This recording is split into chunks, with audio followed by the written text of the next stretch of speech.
కనకదుర్గమ్మ ఒక గొర్రెల కాపరిని ఒక బండరాయిలా మారిపో అని ఎందుకు శపించిందో మీకు తెలుసా?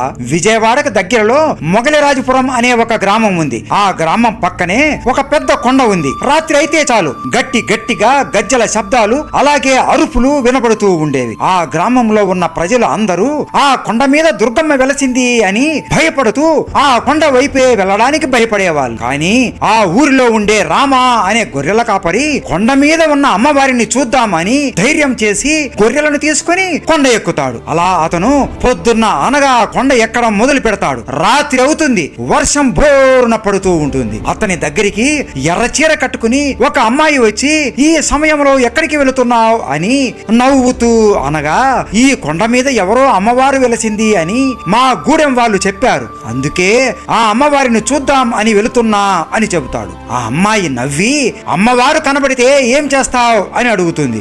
నేను పుట్టుకతోనే చాలా పేదవాడిని, ఎన్నో కష్టాలు పడుతూ పెరిగాను, ఇకనైనా బాగా బ్రతకడానికి కొంచెం ధనం అడుగుతాను అని చెబుతాడు. ఆ అమ్మాయి నవ్వి, నీకు ధనం కావాలి అంతే కదా, ఈ కొండ మీద ఉన్న అమ్మవారు అందరూ చెప్పినట్లే చాలా భయంకరమైనది, ఎందుకు నీ ప్రాణాలని పోగొట్టుకుంటావు, ఇదిగో ఈ మూట నిండా బంగారు నాణ్యాలు ఉన్నాయి, తీసుకుని పో, కానీ 2 షరతులు ఉన్నాయి. ఒకటి, నేను ధనం నీకు ఇచ్చినట్లు ఎవ్వరికీ చెప్పకూడదు.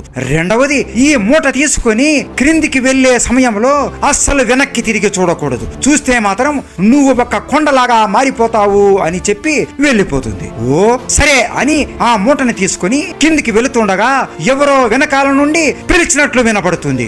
ఎవరు అని చెప్పిన మాట మర్చిపోయి అతను వెనక్కి తిరిగి చూస్తాడు. అంతే, వెంటనే రామ్ ఒక శిలలాగా మారిపోతాడు. రామ్ కోసం అతని భార్య ఎదురు చూస్తూ నిద్రపోతుంది.